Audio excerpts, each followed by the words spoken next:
que vous allez bien. Alors on se retrouve aujourd'hui pour une nouvelle vidéo d'une Congolaise à Babi.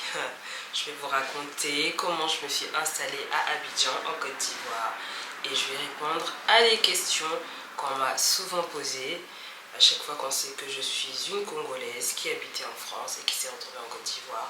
Les gens ils sont étonnés. Oh mais c'est pas ton pays d'origine. Oh mais pourquoi la Côte d'Ivoire? Ah mais comment t'as fait? Mais comment ça se passe là-bas? Voilà, ce genre de questions qui reviennent très souvent. J'ai décidé d'en faire une vidéo et de faire une réponse groupée.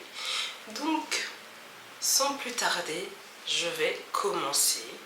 Mais avant, je vous invite à vous abonner si ce n'est pas déjà fait. Et si c'est déjà fait, je vous invite à regarder la vidéo jusqu'au bout. Alors, comme vous le savez, moi c'est Mervy. Je suis congolaise. J'habitais en France jusqu'à 2021. Et j'ai décidé de venir m'installer en Côte d'Ivoire. La question qu'on me pose souvent, c'est pourquoi la Côte d'Ivoire?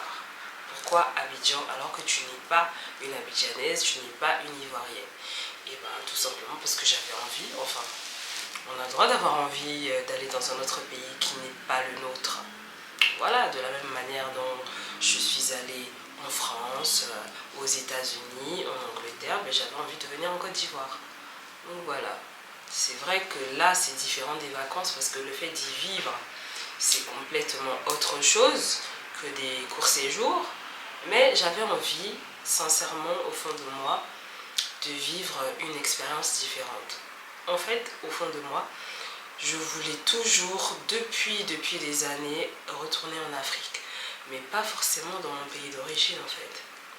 Je me disais que je voudrais habiter dans un pays africain dans lequel je me sentirais à l'aise, dans lequel je me sentirais bien, un pays développé, un pays avec des infrastructures et un pays dans lequel voilà, je pourrais me fondre dans la masse.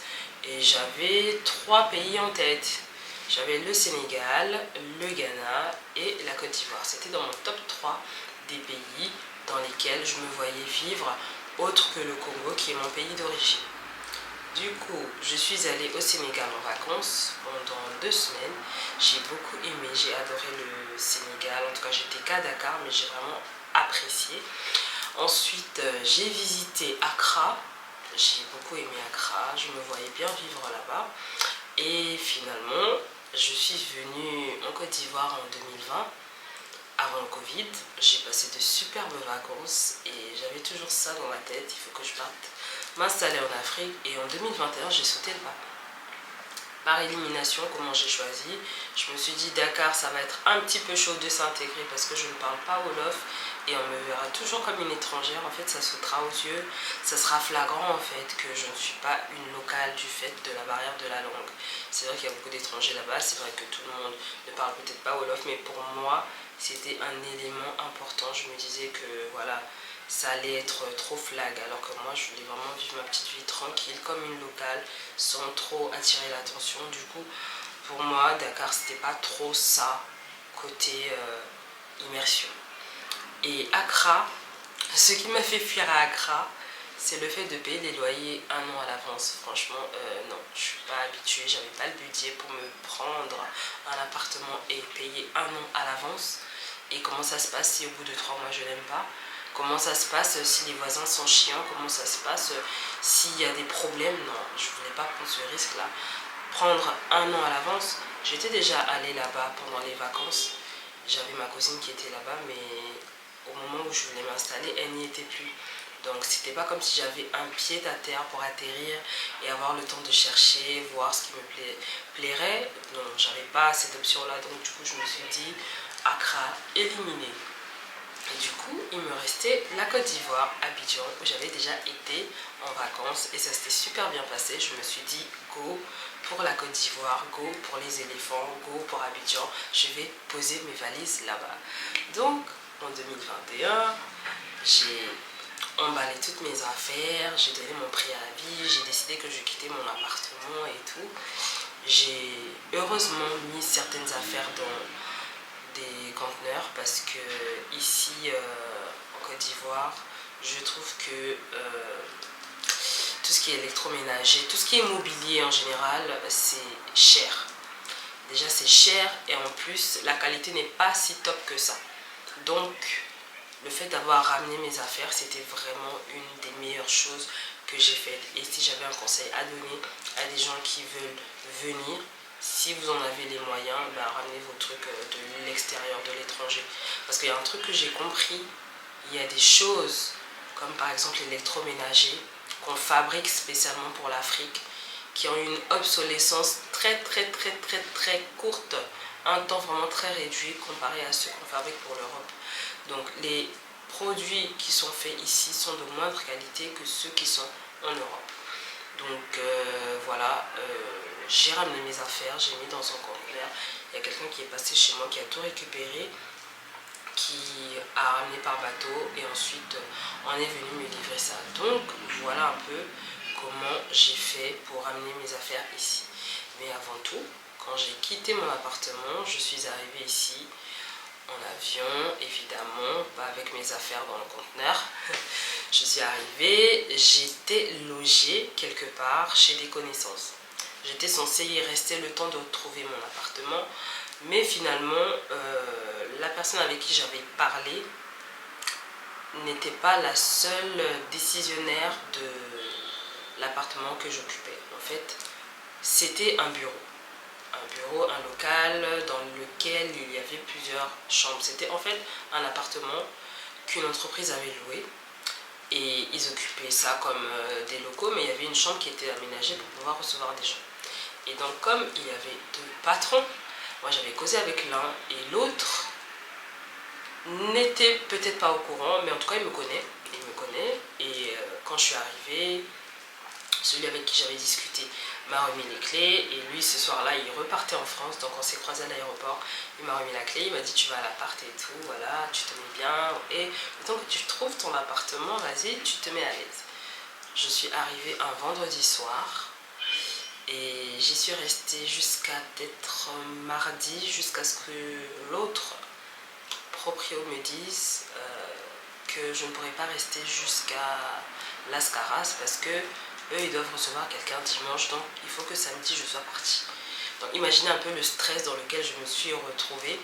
C'était chaud parce que je me disais oh j'ai le temps de trouver un appart, je suis tranquille, je suis à l'aise, j'ai un endroit où dormir. Mais non, ça s'est pas passé comme ça. Donc dès le soir où j'étais arrivée, heureusement, le lendemain je m'étais déjà mis à la recherche. Donc samedi matin je m'étais mis à la recherche de l'appartement. Ici comment ça se passe, la recherche des apparts? Ça marche avec les démarcheurs. Il faut trouver un démarcheur qui va te montrer des appartements vides que vous allez visiter et à chaque visite c'est 5 000, mais en général tu négocies, tu leur donnes 2 000, surtout si tu as plein de visites à faire. Et voilà, à chaque visite 2 000, 2 000, 2 000, au bout d'un moment ça coûte cher. Mais ces malhonnêtes de démarcheurs, ils font exprès des fois de te montrer des appartements qui ne te conviennent pas, juste pour que tu leur payes les 2 000 et puis passer à autre chose. Donc moi, au bout du premier jour, j'avais compris leur jeu parce que le premier jour, j'étais allée avec une connaissance à moi qui avait trouvé un démarcheur. On est parti, on a visité au moins 10 appartements. Dans la même journée, 10 apparts, mais ça n'avait vraiment rien à voir avec ce que je voulais. Et puis c'était des quartiers chelous. Donc au début, je ne connaissais pas vraiment, je ne savais pas me situer dans la ville, mais maintenant quand j'y pense, je me dis mais il m'a emmené où là? Dans les bas-fonds de je ne sais où. En tout cas, heureusement que je n'avais pas pris. Il n'y avait aucun bien qui ne me plaisait là où il m'avait ramené. Mais on a quand même dû le payer parce qu'on a passé la journée avec lui. Il nous a emmenés à gauche, à droite pour me montrer des appartements. Rien à voir avec ce que je voulais, franchement, mais bref.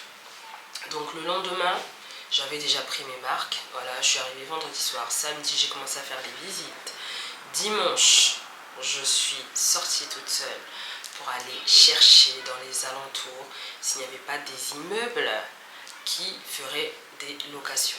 Donc, je m'arrêtais devant chaque immeuble, je rentrais, je demandais « Excusez-moi, est-ce que vous avez des appartements libres ici ?»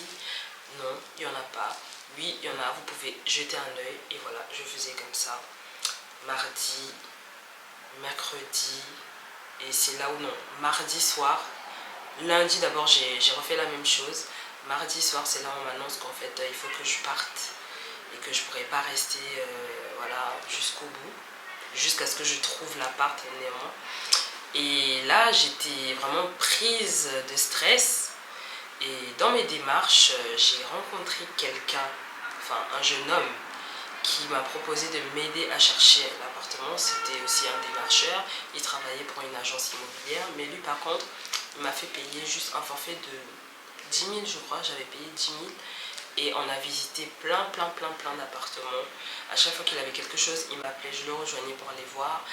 Ça me plaisait pas, ça me plaisait pas, ça me plaisait pas. En fait, moi j'aime bien les appartements lumineux, les appartements éclairés, des appartements très jolis, aérés. Mais ce que je voyais là, ça ne correspondait pas du tout à ce que je voulais. En plus, j'avais une exigence pour ma grande cuisine parce que mes affaires étaient déjà dans le conteneur en train d'arriver. Et si j'avais pas trouvé un appartement assez convenable pour pouvoir stocker toutes mes choses, ça allait être problématique quoi.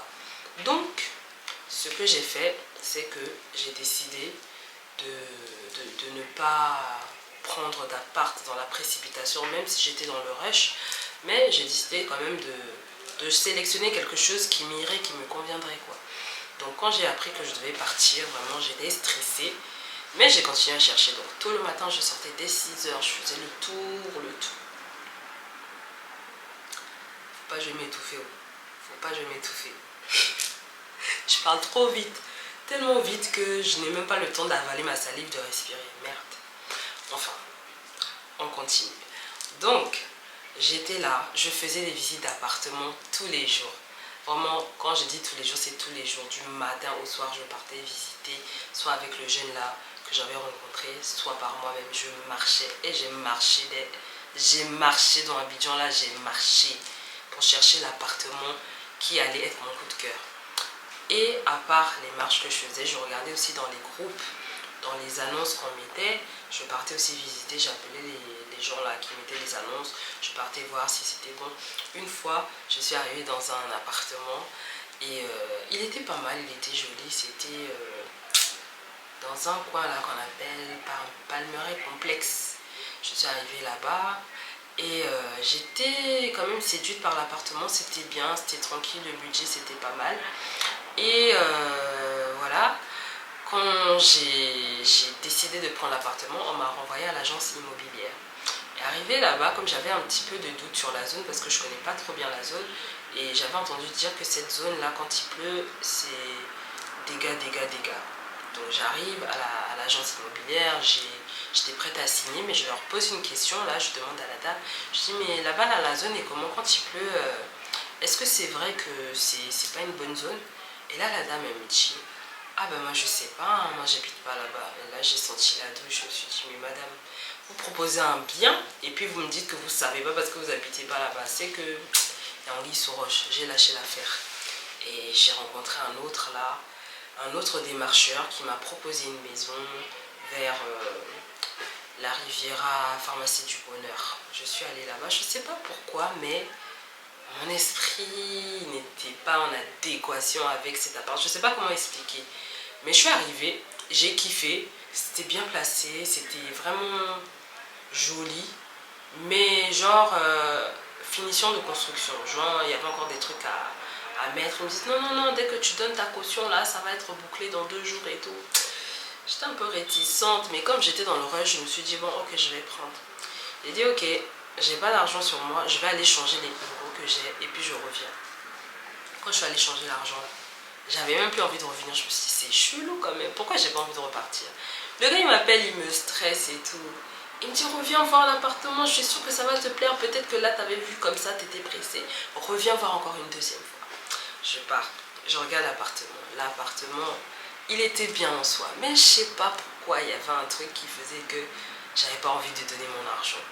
J'ai dit bon ok, je vais à la maison, je vais prendre ma pièce d'identité et je reviens. Et arrivé, je ne voulais même pas repartir. Après, le gars il a insisté tellement au téléphone, mais il faut venir donner l'argent, tant. J'étais là, ouais, mais bon, tu sais, j'ai déjà trouvé un appartement complexe. Et c'est là que le démarcheur me sort que non, la part du complexe là, moi je connais cet immeuble là, c'est pas l'immeuble qui est peint coloré là, façon là. Oui, le propriétaire, c'est un magicien. Lui, il a enterré des bœufs sous sous la fondation là avant de construire son immeuble. Donc tous les gens qui vont rentrer là-bas, là, leur vie ne va pas prospérer. Donc si toi tu vas là-bas, là vraiment c'est des dégâts et tout. Il a commencé à me raconter des choses et tout, que voilà, que c'est un magicien, blablabla.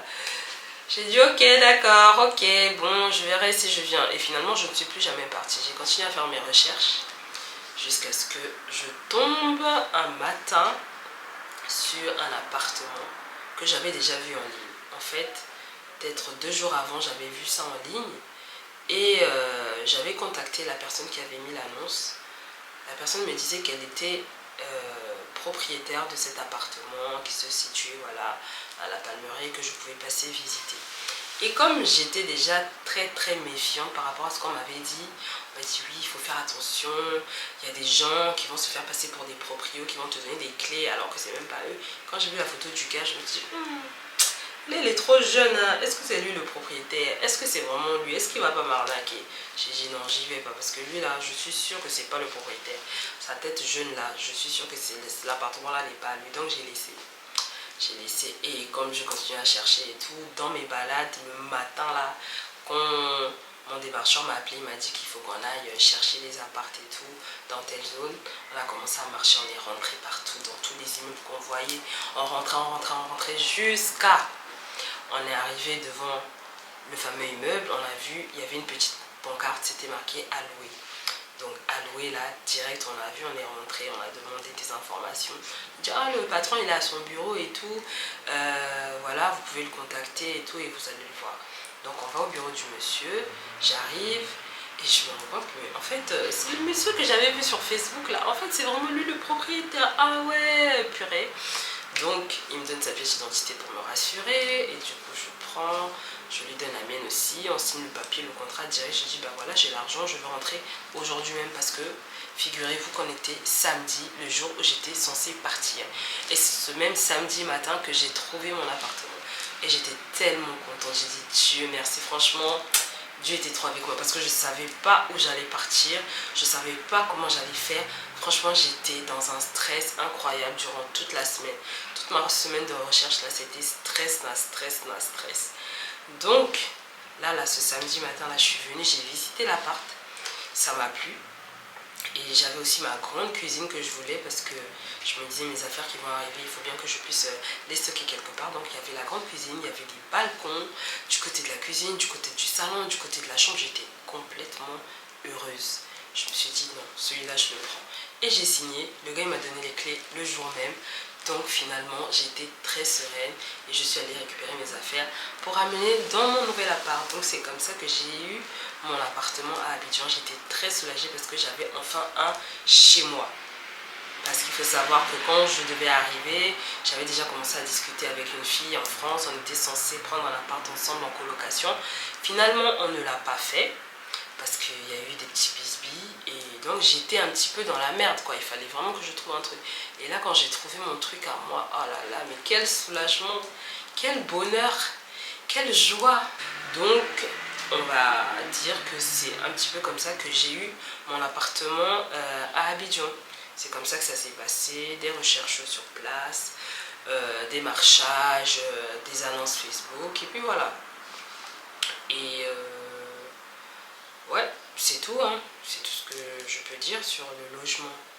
Alors s'il y a des conseils, bah, faire attention aux arnaques, ne pas se précipiter à donner la caution, demander au voisinage si c'est bien le propriétaire, être sûr qu'il n'y a pas trop d'humidité dans l'appartement, être sûr qu'il n'y a pas de bruit bizarre, que ce ne soit pas une maison hantée, enfin je sais pas comment on peut s'en assurer, mais s'il y a moyen de demander aux voisins qui sont là depuis un moment, ce serait pas mal de le faire. Moi dans mon appartement, c'était un appartement neuf, donc tout était au top, tout était nickel, j'ai eu beaucoup de chance. C'était un appartement construit au 3e étage, du coup c'était au dernier niveau et mon proprio, lui il habite au 2e. Donc voilà, en cas de souci, j'ai juste à descendre ou à lui faire signe, un petit message et il monte. Et franchement, c'est un proprio au top du top, une crème de la crème. Monsieur Touré, de là où vous êtes, big up à vous parce que des propriétaires comme vous, il n'y en a pas des masses. Vraiment un propriétaire au top, une crème. Et lui et sa femme et ses enfants, vraiment des gens bien. Alors, on a parlé du logement, maintenant je vais vous parler un peu de la nourriture. La nourriture, comment ça se passe pour moi? Et ben, je fais mes courses entre le marché et le supermarché. Je mixe les deux parce que ça peut être cher au marché, tout comme ça peut être cher au supermarché, ça dépend de ce qu'on prend.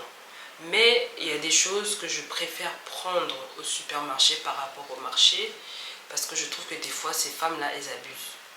Elles exagèrent avec les prix. Elles te disent oh ça a augmenté alors qu'au supermarché où tu crois que les prix vont te faire peur mais au final tu vas trouver ça beaucoup moins cher. Par exemple les trucs comme le sucre, tu vas au marché ça coûte cher mais au supermarché le prix il est plutôt normal. Les tomates c'est pareil, les oignons c'est pareil, les prix on dirait qu'elles font à la tête du client, je sais pas, voilà. Elles te font pas d'état pour te dire que ça c'est ton. Elles vont te dire juste ah oui voilà comme ça. Elles vont choisir par hasard comme ça en fait pour te donner un prix quoi. Donc je trouve ça un peu malhonnête. Donc des fois je mixe. Il y a des choses que je prends au marché. Et il y a des choses que je prends au supermarché. Donc voilà un peu pour la nourriture. Et le coût, ben je sais pas, c'est pas trop cher, c'est cher. Ça dépend des aliments en fait. Mais en tout cas pour se nourrir, bon, je trouve que ça va. Ça va. Si tu achètes ta nourriture et que tu fais à manger toi-même à la maison, comme ce que je fais en général, ça va. C'est quand même assez abordable. Alors, question de transport. Ça, c'est un truc, franchement, ici à Abidjan, ça tue. Ça te ruine en fait. Les transports à Babi, non, c'est trop. C'est super cher. En fait, je comprends pas comment, comment en fait ils osent mettre ces prix-là à ces tarifs-là parce que c'est juste. Enfin, j'ai même pas les mots, je ne sais pas comment décrire ça, mais j'ai envie de vous dire que c'est cher. Il existe des différents transports. Il y a les taxis normaux, là, les taxis rouges. T'arrêtes, tu négocies le prix si possible, et voilà, ils t'emmènent où tu veux.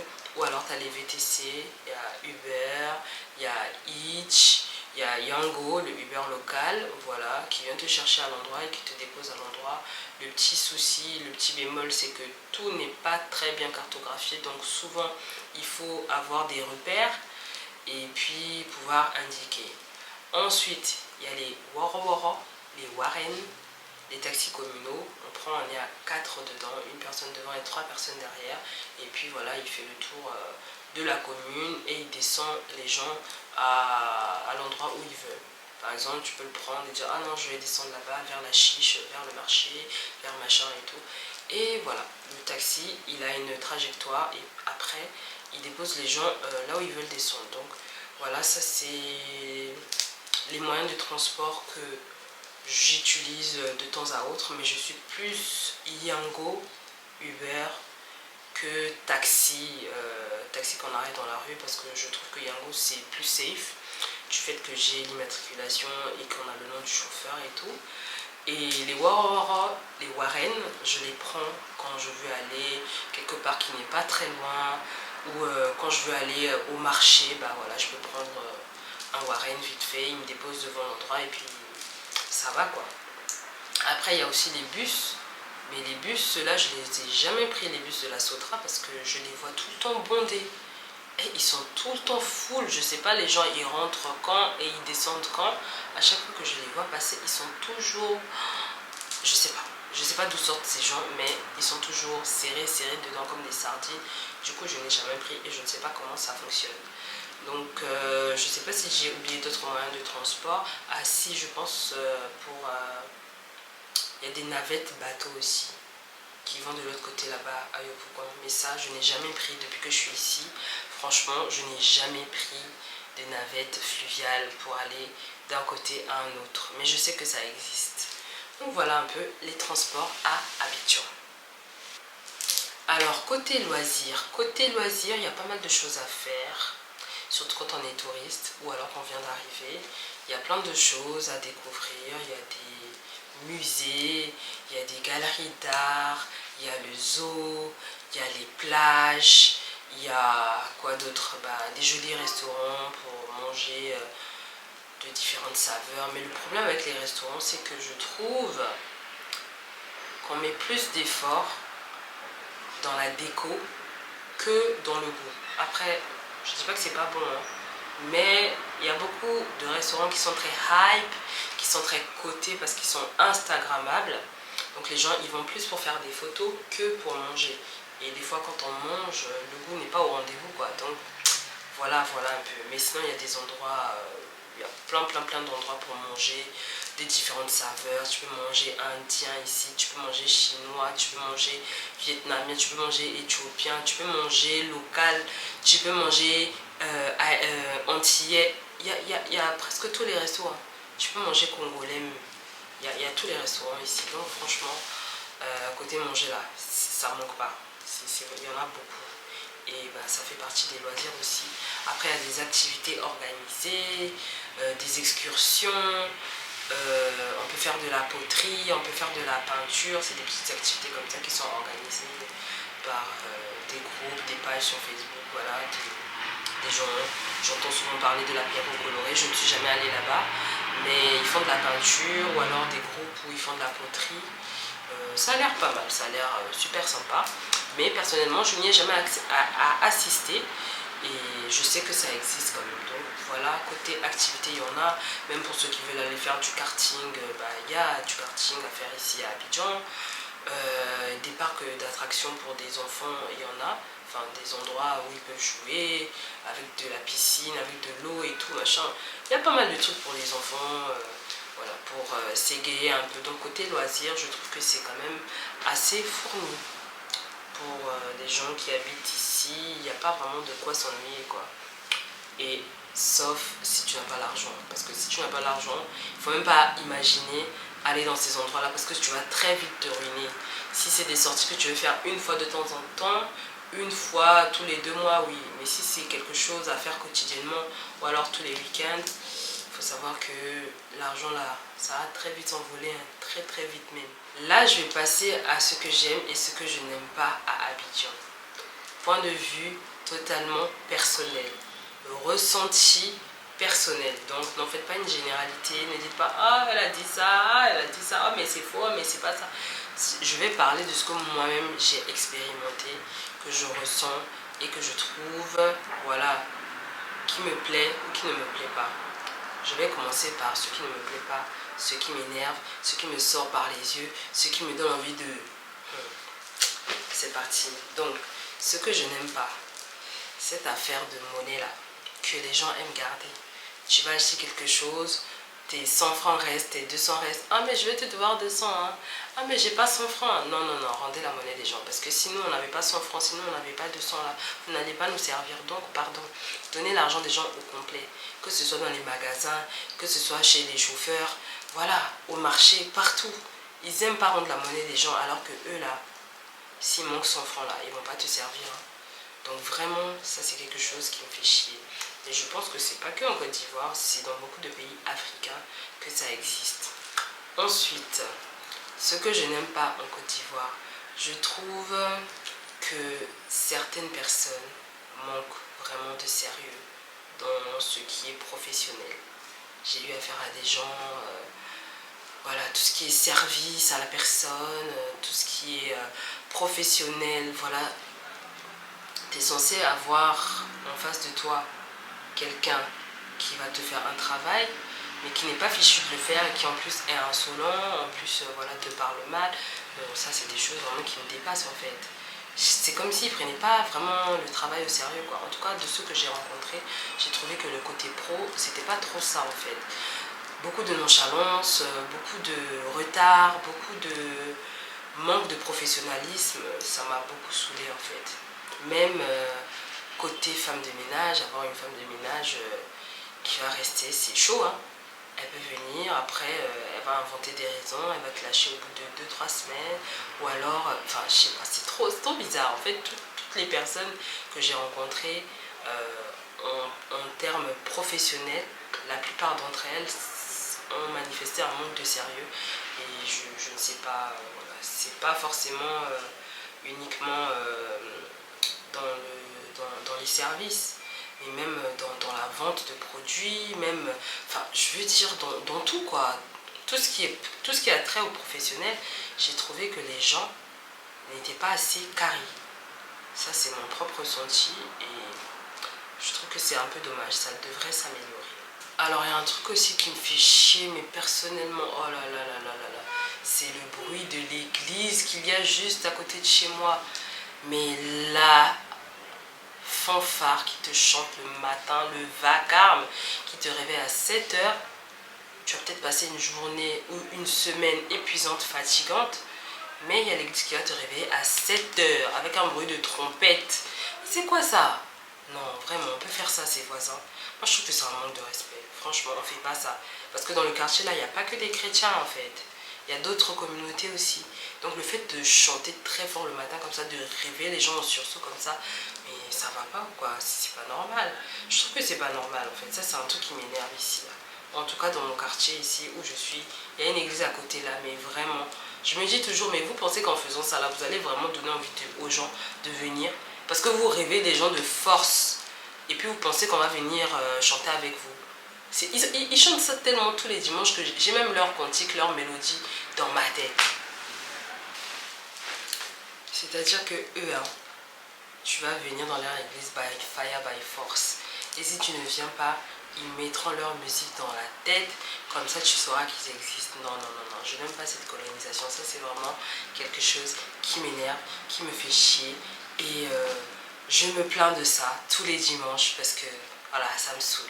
Il y a un autre truc qui m'énerve aussi, c'est du coup la cherté de la vie. En général, tout est cher, les transports sont chers, sortir, faire des activités, c'est cher, aller au restaurant, c'est cher, tu vas aller boire un petit verre, oh ça coûte 7 000 le cocktail, 8 000 le cocktail, tu veux manger, c'est à partir de 12 000, 15 000, voilà.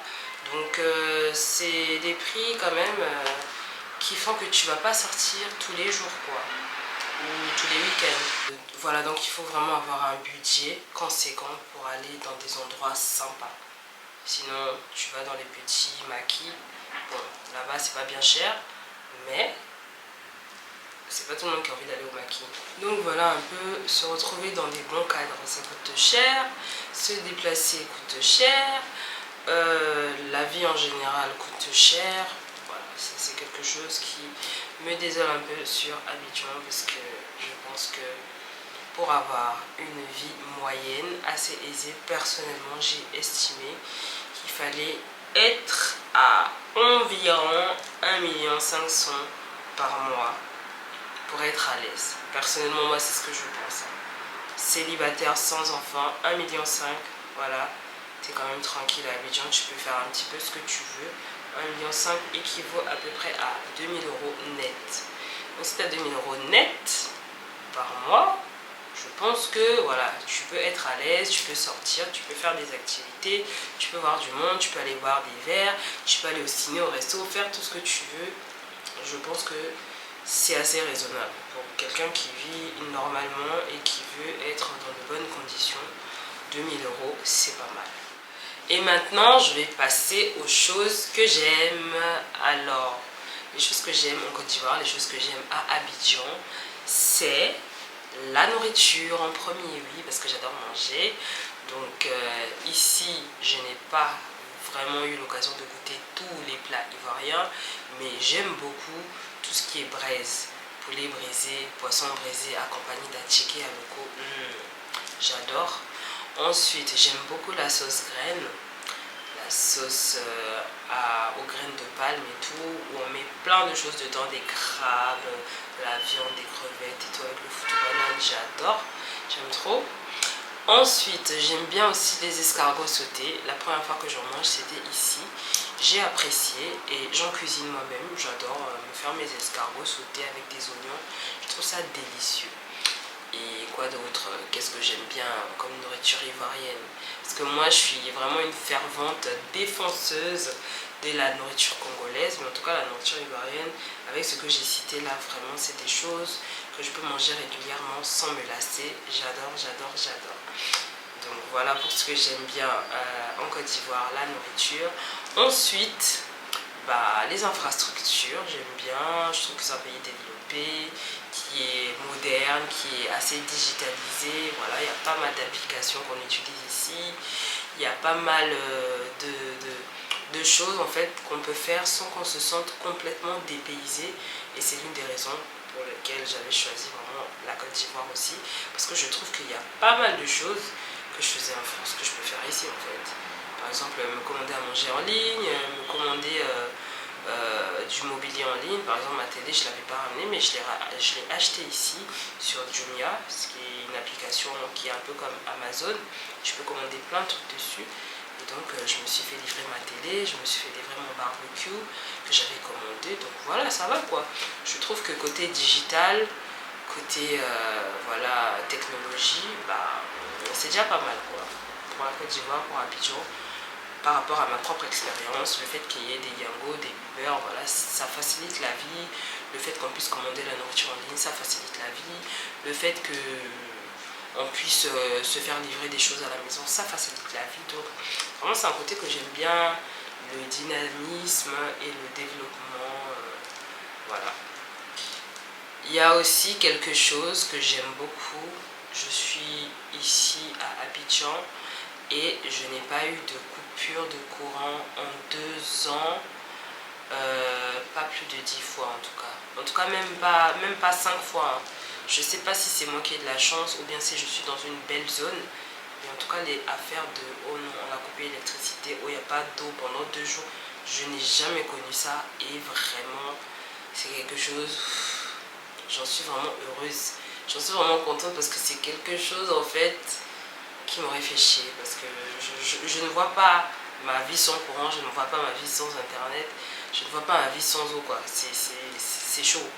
Mais le fait que ici où je suis là, le courant ne part jamais, vraiment ça me met la joie au cœur. S'il y a une coupure, c'est que c'est une petite panne qu'on est en train de régler, ça peut pas faire genre plus d'1 heure, c'est impossible. Les fois où c'est parti, c'était des bails de 10-15 minutes. Et après, ça revenait tout de suite. La plus longue coupure qu'on a eue, c'était un soir où il y avait un chauffeur qui a bousculé un poteau. Et donc, ils sont venus réparer. Ça a pris à peu près toute la journée. Mais après, tout est rentré dans l'ordre. Donc, c'est quelque chose vraiment que j'apprécie, que j'adore, que je suis contente d'avoir ici en Côte d'Ivoire. Parce que ce n'est pas le cas de tous les pays africains. Et puis la ville elle est belle, elle est moderne, il y a plein d'endroits qui sont très jolis, il y a du GV route, voilà, bah, j'aime bien en général quoi, j'aime bien le paysage abidjanais. Ce qui est chiant c'est que il y a beaucoup de bouchons, mais bon, on fait avec et il faut sortir juste à des heures stratégiques. Et concernant les Ivoiriens, ce sont des gens sympas en général, les Ivoiriens, les Ivoiriennes. Ce sont des gens sympas, des gens taquins, des gens qui aiment un petit peu trop la familiarité pour certains. Mais voilà, il faut avoir l'habitude, quoi. Il faut juste pouvoir savoir gérer ça. Et sinon, ça va, quoi. C'est des gens cool. Et le fait est que ici, la majorité des gens parlent français.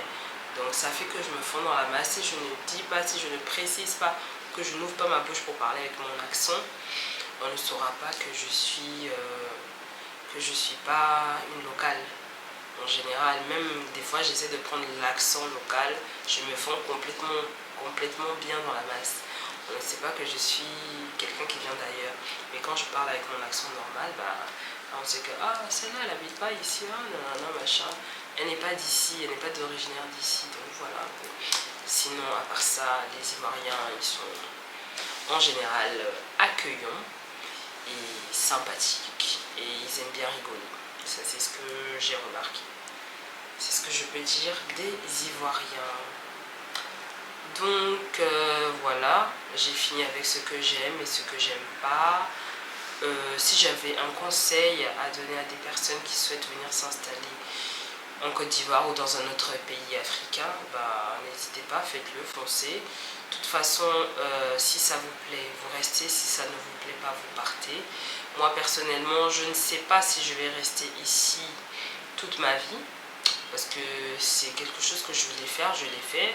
Mais j'ai l'impression d'avoir fait un petit peu le tour.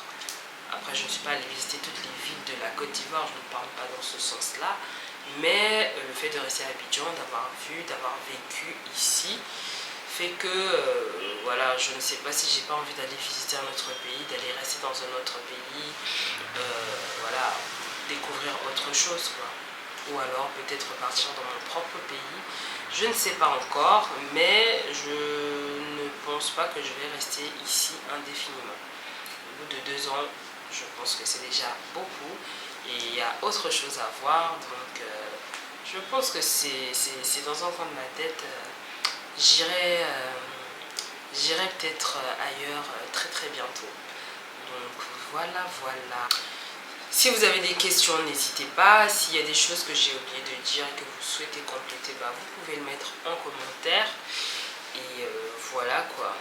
Après, j'encourage tout le monde à faire sa propre expérience. Et même si vos parents, votre entourage vous découragent et que ça vous tient vraiment à cœur, bah, n'hésitez pas à vous lancer. Et puis de toute façon, si ça se passe mal, vous pouvez toujours faire marche arrière ou alors aller ailleurs quoi. Donc moi personnellement, je sais que quand je suis venue, les gens ils étaient étonnés. Oui, mais pourquoi tu vas en Côte d'Ivoire? Oui, mais t'as trouvé un gars là-bas? Oui, mais même mes parents ils étaient perplexes en mode wesh, qu'est-ce qu'elle va foutre là-bas? Genre nous on est là, on a un pays et puis elle va dans les pays des gens quoi. Bah écoutez, de la même manière que quelqu'un peut quitter son pays africain pour aller au Canada, bah, c'est de la même manière que j'ai quitté la France pour venir en Côte d'Ivoire. Certes, ce n'est pas mon pays d'origine, mais j'avais envie.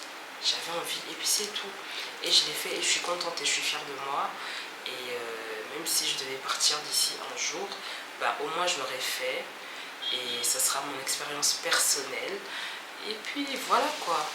Donc c'était tout pour aujourd'hui. Je vous invite à mettre un pouce si vous avez aimé la vidéo, si vous avez appris des choses. Et on se retrouve très bientôt pour une nouvelle vidéo avec sûrement une autre thématique. Voilà, je vous fais des bisous et puis on se dit à très bientôt. Bye bye bye.